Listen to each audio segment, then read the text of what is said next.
Donc on va revenir maintenant sur un autre sujet qui, ma foi, préoccupe énormément. Et une nouvelle fois, nous allons parler de violence. Une nouvelle fois, vais-je dire, puisque ce sujet a été abordé, il va être abordé au travers d'un triptyque. Violence que vous malheureusement côtoyez au quotidien vis-à-vis de ceux qui sont des représentants à la fois de la loi, mais également les élus comme vous. Violence dans les familles, dans les foyers, dans les cercles les plus restreints et intimes parfois.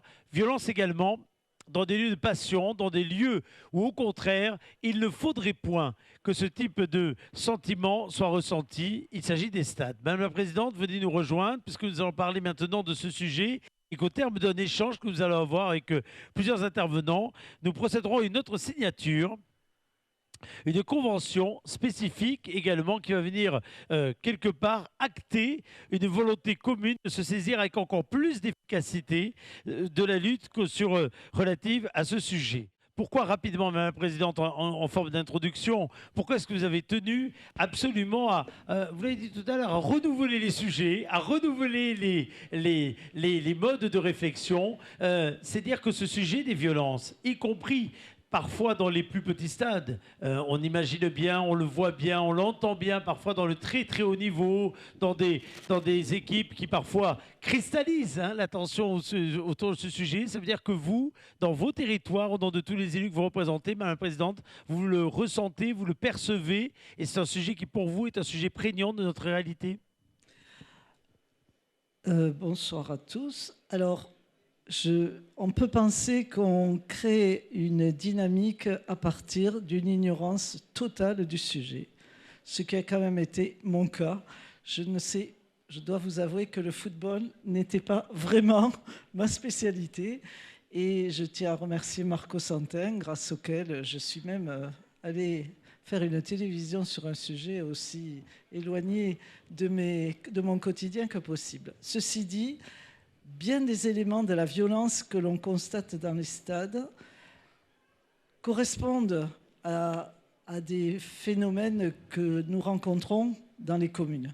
Oui. Des mouvements très spontanés, parfois des agressions extrêmement violentes dans un refus de considérer la réalité, de respecter les règles. Et lorsque nous avons discuté avec M. Santin, nous avons bien compris qu'il y avait à faire ensemble de manière à avoir d'abord l'objectif de porter ce sujet, de ne pas le taire, de ne pas mettre la poussière sous le tapis pour dire les choses, exprimer véritablement les difficultés et en cela aider sans doute beaucoup de collectivités ou de clubs sportifs à ne pas nier des réalités et par là même commencer à traiter les problèmes. Deuxième point, il y avait deux éléments qui étaient celui de la répression, entre guillemets, c'est-à-dire faire cesser ces mauvaises pratiques. Et le dernier, c'était des éléments attachés à la prévention. C'est ce qui nous a amenés à travailler ensemble, à réfléchir, dans un premier temps sur cette convention, et nous comptons la porter plus loin au cours de cette année en continuant à travailler, enfin tu me le confirmeras, continuant à travailler avec les forces de police et les personnels de justice. Merci beaucoup. Marco Santin, puisque vous avez été cité, vous êtes le président de la Fédération française Haute-Garonne. On a bien compris votre... Haute-Garonne. Oui, Haute-Garonne, ouais. J'ai eu peur. Haute-Garonne, non, Haute-Garonne, restons raisonnables. Mais nous avons bien compris l'importance qu'ont eu vos échanges, vos entretiens au travers de ce que nous allons partager maintenant dans le protocole et dans la convention, mais plutôt, et plus généralement d'ailleurs, au travers de ce que vous souhaitez voir s'engager au plus près de chaque stade, de chaque lieu qui normalement sont des lieux de passion, sont des lieux d'émotion positive, sont des lieux d'exaltation, de dépassement de soi. Pourquoi ça vous semble important de se saisir maintenant de ce sujet? C'est parce qu'on est loin d'avoir maintenant simplement de la violence dans les stades, dans les grands événements, dans les grandes infrastructures? Alors, la genèse elle est simple. Bon, les maux de la société, malheureusement, nous, sur les terrains de sport, et pas que sur les terrains de football, malheureusement, on le voit aussi sur des terrains de rugby, au hand, au volley, au basket et sur les sports individuels. Quand je dis sur les terrains, c'est aussi l'environnement. Voilà, on a une problématique depuis 4-5 ans, c'est pas une question de Covid. Oui, c'est pas que sur la pelouse. Non, c'est pas que sur la pelouse, et je serais tenté de dire, c'est même très souvent en dehors, l'environnement. On arrive à gérer le terrain, mais l'environnement, donc chez les tout petits, c'est les parents, bien évidemment, en termes d'incivilité, mais après, on a des violences de toutes sortes, des violences bien évidemment physiques, mais des violences sexistes et d'autres types de violences. Donc, ça fait 4 ans que nous, au niveau du district de Haute-Garonne, on a lancé des opérations, touche pas à mon foot, respecter mon sport, tirons un trait sur la violence, etc. Et on a souhaité, à chaque fois que j'ai rencontré un maire, bon, personnellement, je travaille dans une collectivité, donc j'ai une petite appétence à ce niveau-là. Ça arrive à tout le monde, même aux gens bien. Vous voyez, donc exactement. À chaque fois qu'on a travaillé à 3, ça veut dire avec un maire, un élu, un adjoint, le district et le club, on a trouvé des solutions à chaque fois, pour X raisons. Il ne faut pas oublier que les installations sportives, donc aide indirecte, c'est pour les clubs. Je ne parle même pas des subventions. Donc, à un moment donné, indépendamment des incivilités et violences, il y a aussi des dégradations en biens. Donc, il m'a semblé important et essentiel de recadrer les choses et de dire aux 45 000 licenciés et aux 200 clubs de Haute-Garonne, maintenant, OK, la prévention c'est bien, il y a aussi des sanctions et derrière on va être réactif avec les collectivités et je remercie Brigitte par rapport à ce protocole opérationnel qu'on va mettre en place, mais aussi au travers de la justice. Je remercie le procureur qui nous a accueillis, le référent sport, pour à un moment donné, chacun doit prendre ses responsabilités. Moi, je le fais au niveau sportif. Les élus le feront à leur niveau, chacun en fonction des biens et des personnes qui ont été, je dirais, touchées. Et la justice, sur des cas bien plus importants, le fera aussi. Et vous verrez autour de la table, il y a des personnalités qui pourront s'exprimer. Je remercie le TFC au travers de la directrice adjointe et présidente de la Fondation, Pascal Desperou, ancien international, et Nicolas Danos, arbitre international. Voilà, donc c'est ensemble qu'on peut arriver. Tout seul, aujourd'hui, je crois que sur la table ronde précédente, ça a été dit, on ne peut plus y arriver. Voilà. Et la problématique première, je le dis, c'est vraiment l'environnement, les parents autour des terrains et pas que de football. Et à nous d'être relativement fermes maintenant, mais ensemble. Alors, écoutez-vous, vous l'avez dit, plusieurs témoins. C'est bien parce qu'ils connaissent tous le milieu du sport, avec des expériences d'ailleurs personnelles très différentes, et pas simplement parfois sur le territoire, évidemment, Midi-Pyrénées, Occitanie, mais évidemment national et international également. Pascal Desperou, rappelez-nous, pendant quelle année, à quelle période vous avez été joueur international ? Bonjour à toutes et à tous. Ben nous, c'était 88, là, jusqu'à 90. Voilà. 88, 90. Joueur du TFC. En arrivant, beaucoup de gens m'en ont parlé, de l'époque là, de Toulouse qui a éliminé Maradona. Donc c'est dans 15 jours, je crois, de tête, c'était le 6 octobre. Match retour au stadium. Très bien, s'il faut, le stadium va le célébrer, mais je dis ça, je dis rien. Allez, sur cette question, est-ce que la façon d'aborder le sujet de la violence dans les stades, à cette époque-là, et celle dont nous abordons aujourd'hui, est-ce qu'on est vraiment d'un monde à l'autre ? Non, mais déjà, pour faire le lien, par exemple, nous, on était joueurs professionnels au stadium, Cindy. En fait, on traversait la foule pour aller s'échauffer sur un terrain, au milieu, il y avait 3000 spectateurs. Il n'y avait aucun problème. Il n'y a que 2 joueurs qui se sont entraînés, qui n'ont pas voulu sortir au stadium, s'échauffer et traverser la foule, c'est Jean Tigana et Diego Maradona. Sinon, tous les joueurs de France, il y avait 3 000 à 4 000 personnes. C'était pour situer le climat. Oui. Les choses ont changé. Les entraînements, les centres d'entraînement sont au niveau professionnel, sont fermés parce qu'ils sont régulièrement insultés. Voilà, ça c'était pour la partie première de ma vie. Mais par contre, aujourd'hui, Marco en a parlé. Ce qui est important, c'est que c'est vrai d'avoir conscience un petit peu des problèmes qu'il y a et que les autorités ont. Et tout seul, ça c'est très difficile de les affronter. Alors il y a le projet Mbappé qui rend fou tous les parents. Qui rend fou qui en plus des 2 séances d'entraînement pour le gamin paye un coach sportif 6 heures par semaine pour travailler la proprioception. Non mais à 12 ans. Et à 16 ans. Donc, quand vous ne les prenez pas, moi, je suis responsable, vous voyez, des choix des joueurs et des joueuses, avec toute l'équipe technique qu'on a au district, ben, on y est confronté. Déjà, la crainte, c'est quand vous sortez des listes. Vous avez déjà, on a vu 3000 joueurs, il y en a 80 qui sont pris au stage. Et là, quand il faut en sortir 25 pour le concours du Pôle Espoir.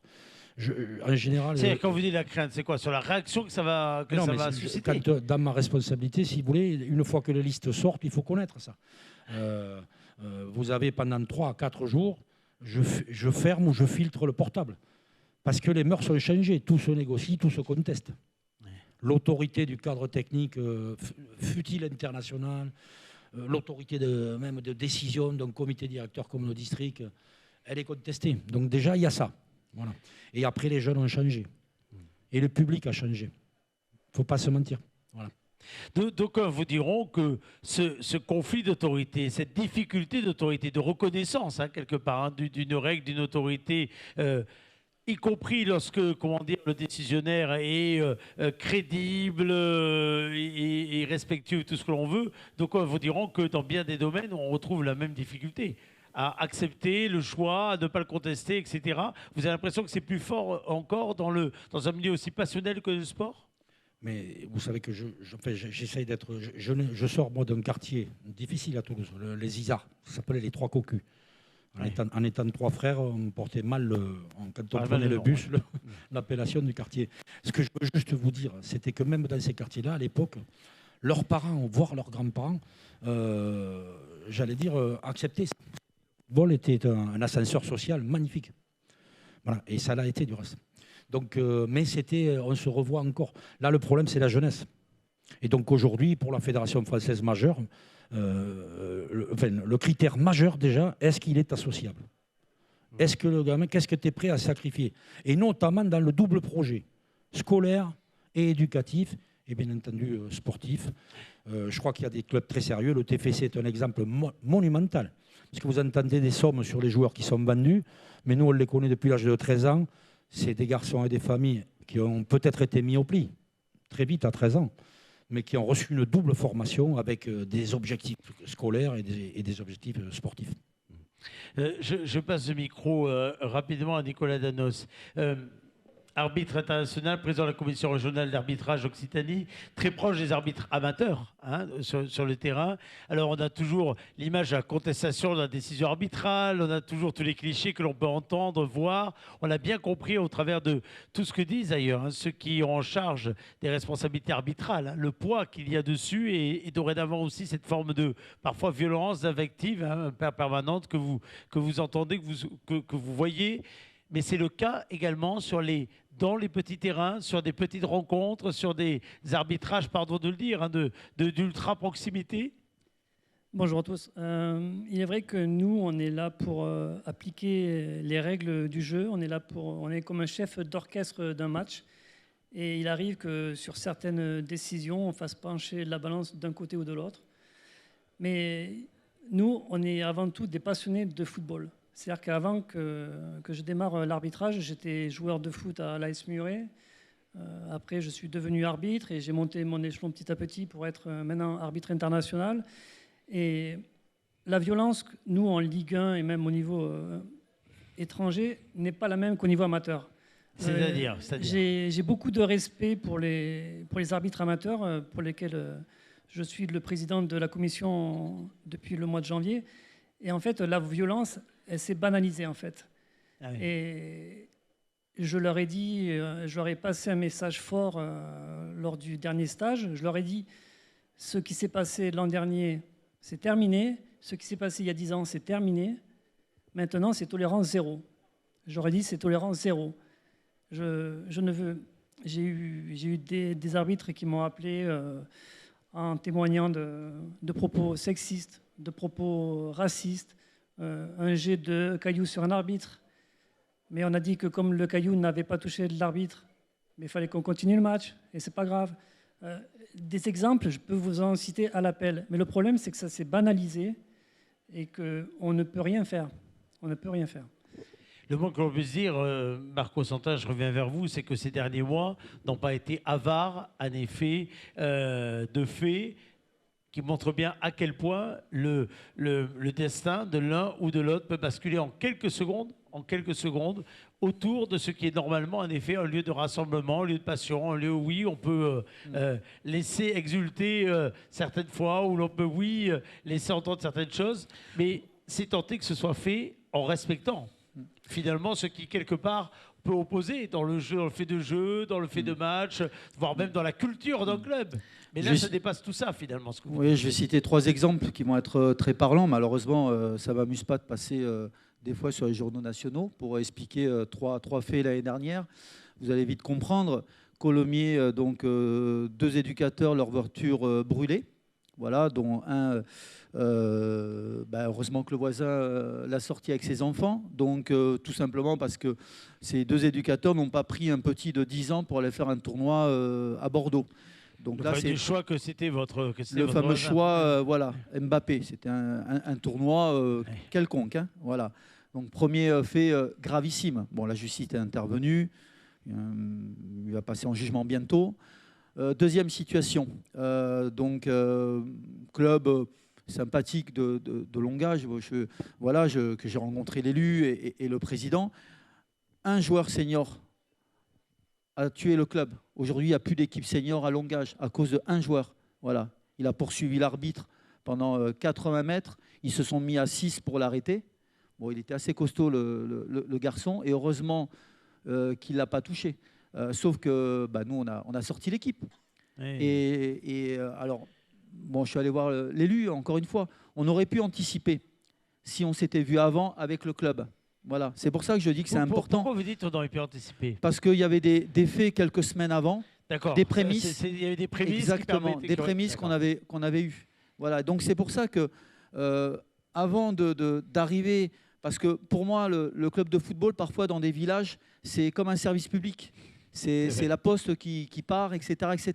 Et le dernier fait, malheureusement, encore une fois, qui a défrayé la chronique, c'est récemment sur un petit tournoi, pareil, de U10, où un dirigeant de Frontignan s'est fait agresser par 2 personnes d'un club, Tournefeuille. Voilà, donc la sanction va sortir là. Sauf que le monsieur, désormais, est tétraplégique.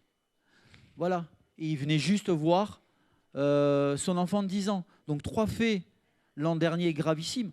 On va arrêter. Donc tous les clubs vont être informés la semaine prochaine de ce protocole. Voilà. Tous les maires seront informés grâce à l'AMF 31 que je remercie.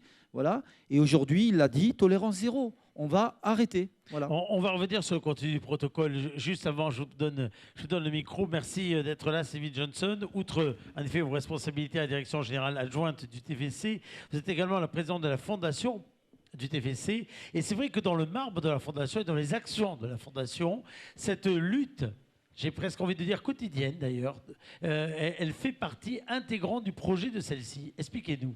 Bonsoir à tous, exactement. À la Fondation, on a vraiment à cœur de porter toutes ces actions de lutte contre toutes les violences, quelles qu'elles soient, à travers, j'ai envie de dire, 2 axes. Le premier, c'est vraiment éducatif et préventif. On prend des mesures en interne, on prend des mesures aussi avec des partenaires pour lutter contre tout type de violence. Pour vous donner quelques exemples, on parlait du rôle des parents sur les bords du terrain. Nous, notre directeur du centre de formation a par exemple interdit la venue des parents aux entraînements de nos jeunes joueurs. Déjà pour limiter les pressions extérieures juste sur les entraînements. Sur aussi les matchs ou les tournois officiels, on mène des actions de prévention, de pédagogie auprès de nos joueurs, mais aussi auprès de nos éducateurs, sur comment ne pas réagir à des événements de provocation, d'insultes, etc., pour essayer, nous, TFC, porteurs aussi d'une certaine image et responsabilité, de ne pas tomber dans la provocation et donc déclencher des faits de violence qui pourraient être plus importants. Donc on a plein d'actions comme ça. On a aussi tous nos programmes des clubs Christophe Revaux. Donc on est en partenariat avec des clubs amateurs de la région et nous sensibilisons aussi, que ce soit les éducateurs, les joueurs, les dirigeants de ces clubs, à toutes ces valeurs de respect, de collaboration, d'interaction positive pour éviter toutes ces formes de violence. Donc ça, c'est le premier volet vraiment préventif, éducatif. Et après, sur le volet venir au stadium, qui est quand même normalement un lieu de passion. C'est ça. Où, voilà, on vient voir un match, on veut accueillir tous les publics, que ce soit nos supporters ultras, les familles, les femmes, parce qu'on a quand même 18% de public féminin. Donc il faut que ce lieu soit un lieu sécuritaire pour tous. Donc pour ça, c'est pareil, on met en place des actions avec notamment un référent supporter qui est un lien direct avec toutes nos équipes de supporters pour créer un lien, pour essayer s'il y a des tensions, désamorcer en amont d'éventuelles problématiques. Ce qu'on fait aussi, c'est qu'on est en lien. Juste, j'ouvre la parenthèse. Vous avez entendu tout à l'heure cet ancien joueur. On pouvait traverser 3500 personnes, entraînement, etc., etc. Vous avez combien d'agents aujourd'hui de sécurité pour faire un match au stadium? En fonction, on peut monter jusqu'à 500-600 agents de sécurité privés sur des guichets fermés. Vous vous rendez compte? Et on ne parle, pardon de le dire comme ça, et c'est tout sauf péjoratif, que du TFC. Ah oui, c'est-à-dire que nos agents... Que du stadium. Et que du stadium. Que du stadium. Exactement. Vous imaginez la proportion de quoi nous parlons dans d'autres échelles, avec d'autres stades et avec tout ce qu'il y a avant d'arriver au stade. Voies sans compter la sécurité autour des voies d'accès, etc. Je vous laisse continuer, pardon, le propos. Donc juste, le micro est bien entendu et je dis, on collabore également énormément donc, avec toutes les autorités de police et toutes les instances publiques pour la sécurisation un maximum de toutes nos compétitions, donc que ce soit la mairie, la métropole, les forces de l'ordre, la préfecture. Donc on essaye effectivement de faire en sorte que le stadium soit le lieu le plus sécuritaire possible pour toutes les populations qu'on accueille. Voilà, donc on met tout ce qu'il est possible de mettre en place en termes de sécurité pour limiter toutes ces violences. Nous, en tant que fondation, on a aussi notre politique RSE, sur lesquelles on mène beaucoup d'actions en lien avec cela. Pour vous donner quelques exemples, on forme tous les ans, ou en tout cas on rappelle, on fait des sessions de prévention et de sensibilisation en lutte contre les discriminations pour tous les publics, auprès de nos joueurs professionnels, de nos jeunes joueurs du centre de formation, de nos équipes aussi administratives. On crée aussi des partenariats pour lutter contre les violences sexistes et sexuelles au sein du stadium les jours du match, avec notamment l'association Eurgame 2, pour permettre de préserver aussi cet écrin qu'est le stadium pour les femmes ou pour toute personne qui peuvent être victimes de telles violences. Voilà, donc on essaye à notre échelle à nous, en tant que club quand même phare de la région Occitanie, de faire énormément d'actions de lutte contre les violences. On agit aussi avec la LFP. Il ne faut pas oublier que la LFP est aussi d'un soutien quand même important auprès des clubs de Ligue 1 et de Ligue 2. Ils viennent de créer une nouvelle action One Team pour un football solidaire, inclusif, durable. Donc on agit énormément aussi sur des actions très ponctuelles les jours de match. Mais voilà, on ne minimise pas le problème, loin de là. On est conscient que c'est des faits de société, mais ça se reflète forcément aussi au sein du stadium.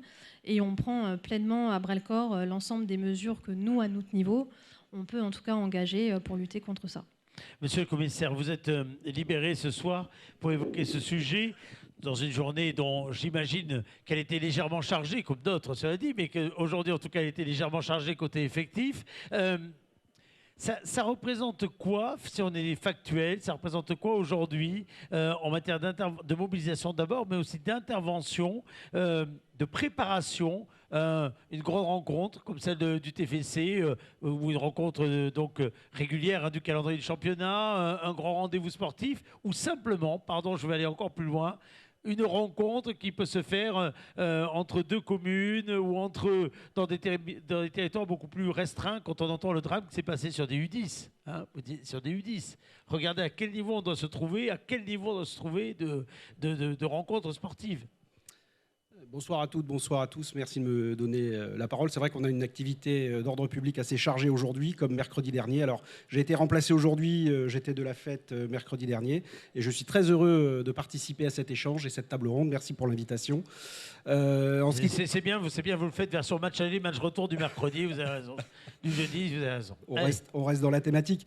Juste deux choses que j'ai retenues. Alors, d'abord, sur la préparation, il y a un fil conducteur qui nous anime depuis très longtemps dans la police nationale, mais au-delà de ça, c'est les services de l'État, puisque vous avez l'aspect administratif et l'aspect aussi judiciaire, avec un représentant du parquet, normalement à chaque rencontre, qui est qualifié par les services de la Division nationale de lutte contre le hooliganisme, qui a choisi un certain nombre de curseurs, une échelle qui va de 1 pour les matchs qui ne présentent pas de risque jusqu'à 5, avec des risques avérés de troubles sérieux à l'ordre public. Et donc c'est un partenariat qui intervient en amont de ces grandes rencontres. Elles sont parfois internationales. L'année dernière, on avait eu par exemple Liverpool qui est venu affronter le TFC. On a parfois effectivement ces phénomènes de hooliganisme. On est, on va dire, avant les rencontres. Souvent, et il m'est arrivé sur des matchs emblématiques, notamment lorsque le Toulouse football, enfin le TFC, le football club de Nantes, vient rendre visite sur les terres toulousaines. On a des organisations qui sont parallèles, qui ne viennent pas s'occuper, qui ne viennent pas voir le match, mais qui viennent s'affronter au travers de réunions et de rencontres violentes. Tout ça est anticipé au travers d'un certain maillage qui démarre par le renseignement territorial. Les services de renseignement sont mobilisés à toutes les étapes de la préparation de ce service d'ordre.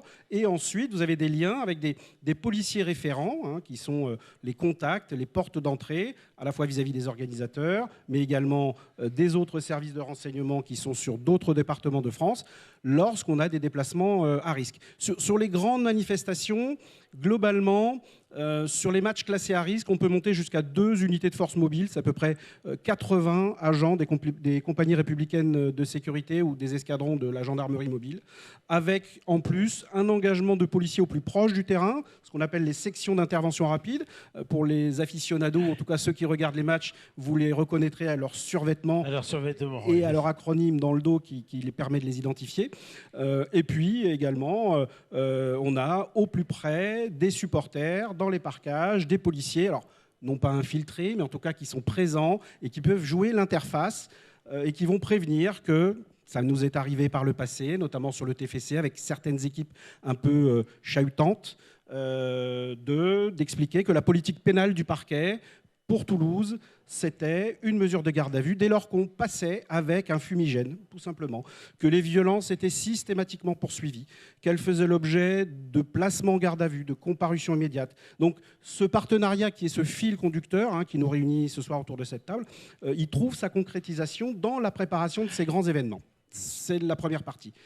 Sur les autres événements, dans le spectre, on va dire, un peu plus districal. Oui, restreint, parce qu'on entend bien ce que vous dites sur les grands événements et sans du tout le banaliser. Mais en effet, le hooliganisme, les grands affrontements, les moments exceptionnels dans le sens premier du terme, on voit bien le poids des risques. Moi, ce que j'ai entendu là ce soir, et ce qu'on entend d'ailleurs au plus près des uns des autres, c'est que la banalisation de la violence sous toutes ses formes, d'ailleurs, qu'elle soit d'ailleurs verbale, on le disait, d'irrespect, on n'a pas encore parlé des réseaux sociaux, c'est vous dire, et évidemment physique, elle est au-delà de ces rendez-vous ultra ponctuels dont on connaît malheureusement la dangerosité depuis longtemps. Oui, tout à fait. Puis ça a déjà été dit tout à l'heure. Ce phénomène-là, la violence de la société n'a fait que franchir des crans. Au fur et à mesure où le temps passe, au fur et à mesure où les phénomènes se produisent, la société fait face de plus en plus à des actions violentes, de remise en question de l'intervention de l'État. Aujourd'hui, on en est à remettre en question même les interventions des unités spécialisées de la police nationale, que sont le RAID ou le GIGN, face à des actions terroristes armées. Donc on en revient, on va dire, à délégitimer l'emploi de la force, à délégitimer la présence policière, la présence et également l'autorité. Et il y a un certain nombre de failles, malheureusement. Tout à l'heure, ça a un petit peu été dit, suggéré. Il y a un petit peu les parents. Alors évidemment que le révélateur, c'est ce fameux projet Mbappé dont vous parliez, avec ces incendies de véhicules. Mais on a également, effectivement, on observe, on déplore une augmentation de ces phénomènes dans des plus petites structures, dans des clubs de district, lors de réunions qui ne sont pas forcément quasiment organisé à hauteur, d'ailleurs, de manière institutionnelle, avec des matchs interquartiers qui viennent parfois à dégénérer et qui provoquent l'intervention de la police nationale, de la police municipale, avec des interpellations qui sont réalisées. Tout ça parce que vous avez un excès de passion qui confine à la déraison et que les gens s'enflamment. Et ensuite, tout le monde déplore les conséquences de cette violence qui s'exprime jusque dans les petits villages et qui, derrière, vont conduire à des drames parfois. Et puis, une mobilisation totale, que ce soit dans nos interventions, parce qu'on intervient évidemment, et que ce soit derrière, dans les suites judiciaires qui sont décidées par l'autorité judiciaire. Donc ces phénomènes-là, oui, on les connaît, oui, on les déplore. On a un partenariat, on l'a vu sur les grands événements, on l'a parfois, et c'est normal, il faut capter ces signaux faibles. On a parlé tout à l'heure de ces signaux faibles avant que les incidents n'arrivent. On a sous-estimé également la présence des réseaux sociaux, où il y a un certain nombre de choses qui se passent également. Ça aussi, ça a été un amplificateur de la violence de la société et par ricochet de la violence aujourd'hui dans les stades. Et tout ça, même s'il est dans le spectre, il ne peut pas se régler tout seul, chacun de notre côté. Voilà. Ça commence, on l'a dit, les parents, etc. Et puis ensuite... voilà. Alors justement, Marco Santin, rentrons dans ce protocole. Je vous ai entendu tout à l'heure dire maintenant, chacun va être face, en tout cas va être avec ses responsabilités, dans une volonté d'agir en commun, etc. Concrètement, qu'est-ce que ça peut et qu'est-ce que ça va changer? Alors déjà, aucun territoire, tous les territoires sont concernés. On disait avant, oui, c'est dans les quartiers. Non, aujourd'hui, moindre village, moindre ville, périurbaine, ce que vous voulez, tout le monde est concerné. Et je serais tenté de dire que mes collègues, aussi dans les autres disciplines, commencent à vivre la même chose. Donc, sport individuel. Oui, parce aussi. que là, au regard du nombre de licenciés, au regard de ce que représente quelque part le football. Nous, on est 45 000, voilà. on est 45 000 en Haute-Garonne. Pour vous donner un ordre d'idée, le rugby, en Occitanie, c'est 90 000. Donc c'est sûr qu'avec 200 clubs et 45 000 licenciés, on draine un petit peu de monde. Donc de manière très opérationnelle, ce qu'on souhaite mettre en place avec Brigitte et j'allais dire l'AMF 31 et bien évidemment la justice, c'est d'être très réactif. Ça veut dire que les week-ends en général, c'est là où il y a les matchs. L'objectif, c'est qu'il y a un référent donc, qui sera donc, à l'AMF, un référent chez nous, et on a le référent sport qui est le procureur adjoint. Voilà. Je vais commencer par lui, puisque je touche du bois, j'espère qu'on n'aura pas à l'appeler. Oui. Voilà. Moins on l'appelle, tant mieux. Voilà. Donc, mais s'il y a besoin, comparution immédiate, mais bon, les forces de police ou de gendarmerie en zone gendarmerie feront le nécessaire. Si on peut avoir de temps en temps... je sais que c'est un peu plus compliqué les arrêtés d'interdiction de stade parce que un imbécile, je vais le dire comme ça, qui est dans un stade amateur, vaut mieux qu'il évite d'aller au stadium, je crois. Voilà, et l'inverse est vrai d'ailleurs. Donc ça pourrait être aussi pas mal. Je sais que c'est un peu compliqué en France, mais bon, ça c'est important. Mais surtout, je pense à toute cette dégradation, ces incivilités et violences où le maire de la commune ou l'adjoint, peu importe, sera informé. Voilà, son équipe s'est déplacée de 10 ans, de 15 ans, etc., a dégradé, je vais parler de choses simples, des vestiaires parce qu'il a perdu je ne sais quoi. Mais il faut que le maire de sa commune soit au courant. Donc, la semaine qui suit, il sera au courant, il sera informé. Et pareil sur leur équipe. Ça veut dire que si on dénote un groupe de parents par rapport à un éducateur aussi, en jeune, on informera la collectivité. Nous, sportivement, on sortira l'équipe pendant 1 ou 2 plateaux. Et on va faire venir les parents. C'est ce que j'allais dire, parce que globalement, il y a l'information, bien sûr, le fait de dire, etc. Mais ensuite, c'est quoi le moyen finalement de le dire, de sanctions? On ne parle pas évidemment des pires, des pénales. Non, mais nous, de base, ça va être simple. On touche un arbitre, déjà l'équipe, elle sort du championnat. Instruction, bien évidemment. Instruction, commission de discipline, etc. etc. Voilà, ça, elle sort du championnat. Ça, chez les plus grands. Chez les plus petits, voilà, plateau 8. Voilà, 2-3 fois qu'on s'aperçoit que l'éducateur et les parents, c'est la Ligue des Champions, ils insultent les autres équipes. On sort l'équipe, voilà, pendant un plateau, voire peut-être une phase. Et on fait venir les parents au district. On va leur faire passer 2-3 films, on va leur expliquer. Voilà. Soit ils continuent de jouer au City, voilà, où ils vont prendre un abonnement je ne sais où, mais pas dans un cadre réglementaire. Ça sera aussi simple que ça. Malheureusement, on sera obligé, on va punir en effet tous les enfants, parce que leurs parents, Parce qu'aujourd'hui, c'est les enfants qui éduquent les parents. Je suis désolé de le dire comme ça. Et avec ce que vous attendez quelque part, c'est donc ensuite une forme de prise de conscience. Hein, quelque part, il y a la sanction. Si tu veux continuer, si tu veux, etc., il faut que ça change. Monsieur le commissaire, vous voulez dire un mot, puis après, je vais rajouter 2-3 points. Quand même, juste pour intervenir concernant ce qui vient d'être dit au sujet des interdictions de stade. Il y a 3 types d'interdictions de stade. La première, c'est l'interdiction commerciale de stade. Et le TFC le fait déjà lorsque des individus sont interpellés, conduits au poste de police parce que porteurs d'une arme au niveau des stadiers, porteurs de fumigènes ou sous l'emprise de l'alcool. Il y a tout un tas d'infractions en fait, qui permettent de prononcer ces interdictions commerciales. Vous avez l'interdiction judiciaire de stade qui est prise en lien avec une condamnation pénale par le procureur de la République. Et vous avez l'interdiction administrative de stade. Et là, ce sont les pouvoirs du préfet et qui l'exercent de plus en plus, hein, puisqu'on note une augmentation significative en ce qui concerne le TFC en tout cas, du nombre d'interdictions de stade qui sont prononcées sur injonction du préfet. On entend parler parfois en effet de moments de plus en plus compliqués, par exemple dans les tournois, hein, dans les moments qui sont les moments de compétition avec sanction immédiate, hein, qui font le charme du sport, certes parfois, mais qui augmentent la pression. Et on entend par exemple dire, et je vais vous poser directement la question, vous allez voir pourquoi est-ce qu'on n'interdit pas par exemple certains types de buvettes, simplement la bière, hein, qui peut dès le matin être à 10h, pardon de le dire, pour les parents ou autres dans les salles autour d'un tournoi. Bon, ça, on m'interroge sur... vous savez, les buvettes, c'est une problématique. Alors, nous, dans le football, je vais vous dire... Vous dites prévention, mais ça, etc. Je me permets de poser... Non, mais je vous dis, nous, dans le football, sincèrement, on n'a pas trop de problèmes avec les buvettes. Maintenant, mon collègue du rugby, je peux vous dire que eux, oui, ils ont des problématiques. Voilà. Ce que je veux dire, c'est que bien évidemment, voilà, quand il y a un match à Souesch, c'est une fameuse finale à Souesch, elle peut en parler, Brigitte, donc de cette finale qui est une tradition. La buvette, en effet, les échanges, etc., font partie du folklore, on va le dire comme ça. Mais c'est une problématique qui amplifie, bien évidemment, ces phénomènes après de violence et d'incivilité.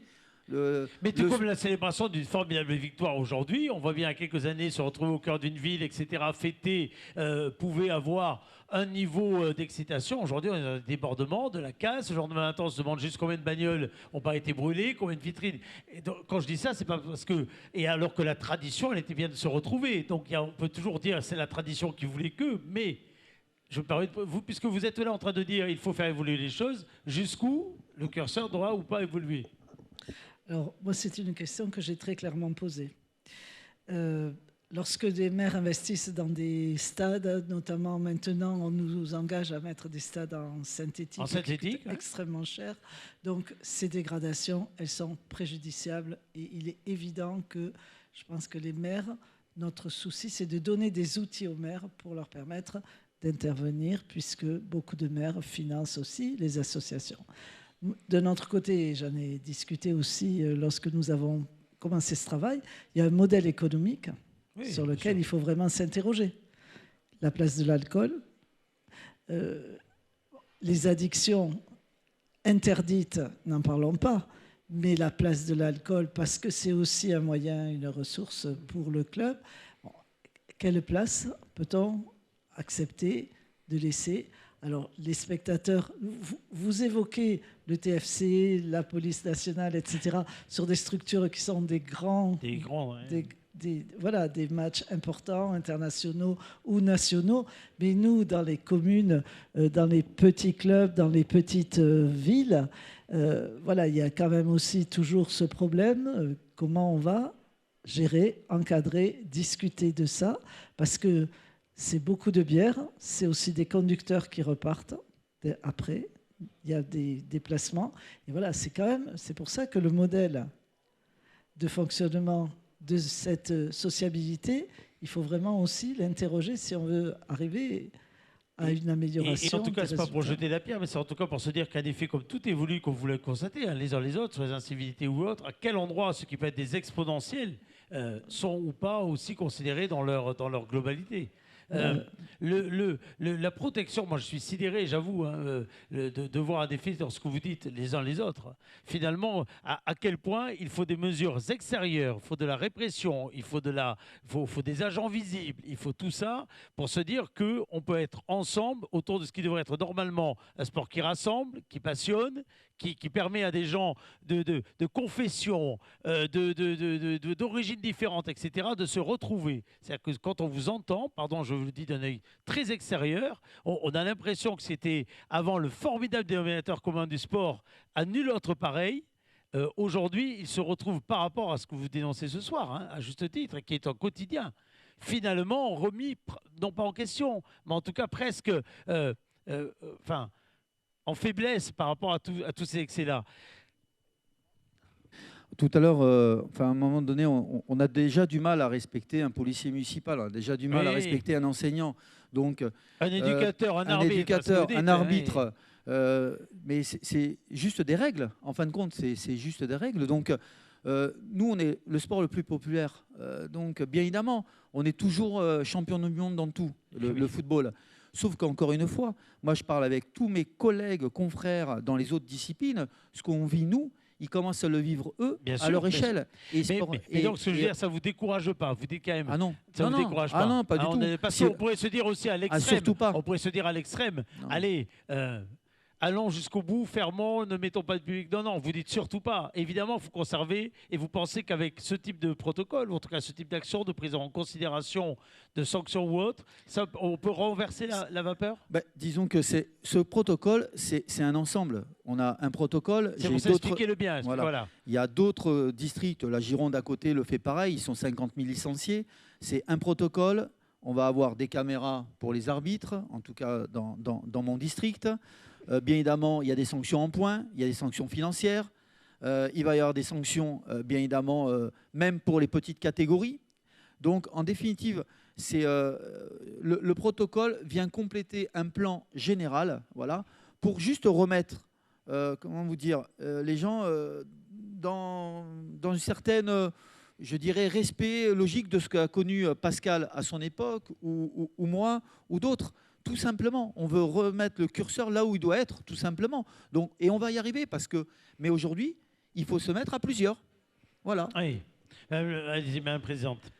Alors, je pense que le football, ça reste un jeu très populaire, très intégrateur et très important pour bien des enfants, bien des familles. Alors, moi qui ne connais absolument rien au football, quand je vois arriver des équipes internationales, je ne peux pas mettre de nom dessus, qu'est-ce que je vois? Des figures de mode qui arrivent dans des super voitures. Et cet affichage, vous avez élargi le sujet, là. Cet affichage-là, on ne peut pas ne pas l'interroger aussi. Et en contrebalance, à l'autre bout, en miroir de cette situation, il y a des enfants qui sont victimes de maltraitance familiale parce qu'ils ont des parents qui leur mettent une pression effrayante. Donc, moi, je crois que si je devais avoir un slogan à mettre en évidence, ce serait « Le football, c'est un jeu. Jouons ensemble. » Parce que, et je crois que c'est tout le travail que vous faites, hein, et ce qu'il faut saluer. Aujourd'hui, il faut encadrer et gérer ces dérives parce qu'elles entraînent quand même des faits graves, voire très graves. Et du coup, notre discours avec le procureur, lorsque nous y sommes allés avec Marco, c'était de dire, voilà, la limite, il faut la poser, il faut qu'elle soit appliquée, il faut que les règles soient appliquées, mais il faut aussi vraiment donner aux joueurs et aux enfants et aux joueurs de foot la possibilité de jouer. Nicolas Dados, il faut rester optimiste. Comment est-ce qu'on arrive à garder une forme d'optimisme, volonté ou autre? Ce genre de protocole, ça peut aider véritablement lorsqu'on est arbitre, lorsqu'on est sur le terrain. Je pense à vos arbitres amateurs que vous encadrez. Ça donne une forme, en tout cas, de bouée de... On a bien conscience de ce qu'on vit. En effet, le fait de faire ce protocole, c'est un pas qu'on fait en plus. Donc c'est une reconnaissance quelque part. C'est une reconnaissance, exactement. Donc On ne sait pas si ça va marcher ou pas, mais c'est quelque chose qu'on fait et c'est constructif. C'est constructif pour le foot, c'est constructif pour l'arbitrage. On ne baisse pas les bras et on bras le corps le problème. On verra, oui, tout à fait. Même question pour vous, Pascal. Moi, d'abord, insister sur la relation. Un club, une association sportive, un club. Moi, par exemple, j'étais sur Roche pendant 10 ans. On sait tous qu'un tiers du budget, c'est la municipalité. Vous avez raison, madame. Et des structures mises à disposition, dont certaines fois, moi, aux détections, je leur dis aux enfants, vous savez combien ça vaut le terrain, là? Cet après-midi, j'étais aux Argoulets, puisqu'il y a une section sportive qui s'est créée. Ben, bref, vous savez combien ça coûte sur le terrain sur lequel vous jouez? Parce que c'est ça aussi, un peu tout est gratuit, tout est permis. C'est 850 à 1 million d'euros grillagés. Et donc, ça engage, quoi. Et là, moi, je suis responsable de la formation des éducateurs. On a été un peu trop permissif. Nous-mêmes, dans le discours, on parle de contenu technique, tout ça. Aujourd'hui, la première chose, c'est qu'est-ce que tu dégages? Quand je dis ça, c'est est-ce qu'il y a de l'exemplarité? Et qu'il faut absolument que les éducateurs se saisissent du sujet. L'éducateur est responsable de ce que font les joueurs. Donc, il y a l'éducation des joueurs. Il n'y a pas que le contenu technique. Il n'y a pas que le contenu technique. Voilà. Il y a pas que donc, mais l'éducateur est responsable. On l'a dit une fois en Assemblée Générale, Marco, il y a 2 ans, et je pense que c'était il y a 1 an et demi, trop de gens tournent le dos. Parce que franchement, on sait à peu près qui déconne quand même dans les clubs. On les a identifiés un peu, mais sauf qu'on attend qu'ils le fassent. Et une fois qu'ils l'ont fait, c'est pas moi, c'est pas si, il n'y a pas la caméra. Parce que c'est dans le niveau districal, dans tous les territoires. J'allais dire, attention, Marco a raison, c'est pas qu'à Bagatelle, la Rainerie, ou quoi. Contrairement à ce que vous pensez. Dans le Comminges, par exemple, il y a quelques sauvageons. Et mes parents y habitent, hein, donc n'allez pas à leur répéter. Mais il y a quelques sauvageons quand ils vont au stade, attention. Donc ce que je veux dire, c'est la formation du joueur, la responsabilité de l'éducateur, qui aujourd'hui doit absolument assumer ce qu'il fait et éviter ça. Et donc la relation de l'éducateur et du président. Et je m'excuse de finir, le président doit être garant auprès de sa municipalité, de ne pas venir seulement demander une subvention, mais aussi de participer au remboursement éventuellement, ou en tout cas comment on pourrait participer pour éviter, parce que ça c'est un drame, hein. Attention, les vestiaires dégueulasses. Non mais pardon, je ne suis pas là, mais plus vous baissez de niveau, plus le niveau intellectuel peut être aussi descend. Hein. Parce que je veux dire, moi j'ai connu les arbitres Nicolas. Une fois, je vais vous raconter une anecdote, on était à Portet, par exemple, je ne cite pas le nom, mais et on dit en détection, il y a 2 petites filles avec nous dans l'équipe, on dit donc vous avez un vestiaire particulier, bien entendu, et donc vous prenez le vestiaire des arbitres, et elle rentre dans le vestiaire des arbitres, du match qui venait de se précéder, je m'excuse d'être cru, vous voyez bien ce qu'il y avait eu. Voilà. Ouais. C'est-à-dire pour accueillir les arbitres, il y avait des gens qui étaient venus faire leurs besoins. Voilà. Donc on a dû se réorienter. Je veux dire par là que quand je dis les joueurs sont responsables, les adolescents, voilà, et c'est les non-éducateurs et adultes. Et l'éducateur est responsable par rapport à son président. Et le président est responsable avec le maire. Il me semble que, et les arbitres sont partie prenante de ça, ce partenariat que vous allez signer, c'est peut-être vraiment enfin le rendez-vous pour combattre quelque chose qui est naissant. Et avec, on n'a pas le temps de tout l'évoquer évidemment ce soir, mais aussi évidemment la relation avec les parents. Hein, et le rôle évidemment important qu'ont les parents, vous le disiez tout à l'heure, hein, d'ailleurs dans vos exemples là, la considération qu'ils ont, cela dit, à la fois de l'appartenance au club, mais aussi parfois du service simplement, de la prestation, de ce que vous devez, la confusion qu'il peut y avoir derrière tout ça, ce qui est d'acheter une place où on a tous les droits, parce que j'ai acheté une place, donc j'ai tous les droits, le client est roi, vous savez cette fameuse phrase qui a causé quelque part quand on y réfléchit tant de dégâts quand on réfléchit bien à ce qu'est cette phrase, cette perception. En tout cas, je vais vous laisser signer la convention maintenant. On voit bien que c'est un sujet, évidemment, duquel ce soir on ne tirera pas des conclusions ou encore une fois trouver des solutions bien concrètes. Ce que je note en tout cas, c'est cette volonté d'avancer en commun dans une nécessaire prise en compte de signaux, hein, envoyés en disant on a conscience de ça, on veut réagir à ça, on veut travailler à ça, on veut dans le fond également, hein, essayer d'inculquer, de montrer, de démontrer hein, qu'il y a d'autres façons de faire, d'être ensemble, de vivre ensemble pour que le sport reste un rendez-vous beau, un rendez-vous formateur, un rendez-vous qui humainement soit à nul autre pareil.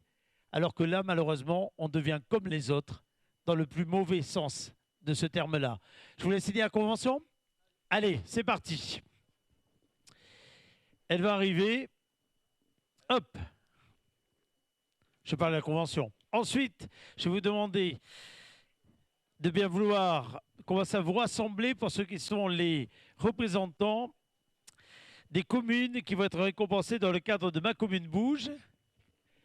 Parce qu'il me reste une troisième mi-temps dans mon marathon du soir. Alors, je vais demander aux représentants de différentes villes que j'ai nommées de bien vouloir rejoindre le côté du podium pendant que nous allons procéder à la signature ici de la convention. Madame la Présidente, Monsieur le Commissaire, Monsieur le Président de la FFF Haute-Garonne,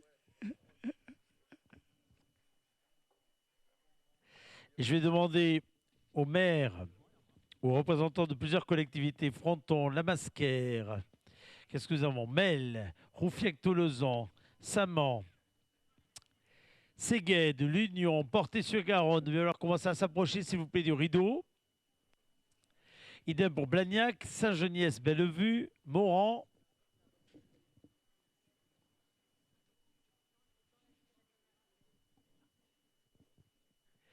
Saint-Alban, Haute-Rive, j'en passe. Je crois que j'ai cité à peu près tout le monde. Venez, approchez-vous. Qu'est-ce que j'ai pas? Roquette, j'ai pas cité. Cazaux de l'Arbouste et il doit me manquer Montjard. Donc approchez-vous les uns les autres. Et pardon, chers amis, vous avez signé, mais je vais vous demander juste de regarder un tout petit peu cette caméra-là, ici, qui une nouvelle fois va prendre une photo supplémentaire. De ce moment-là, je laisse la tourelle officier. Hop, regardez, elle se déplace. Elle va arriver jusqu'à vous pour prendre ici cette photo et cette image complémentaire avec quelques applaudissements bien mérités. Merci beaucoup et merci d'avoir passé ce moment pour cet entretien impromptu que nous avions ce soir. Merci beaucoup à vous.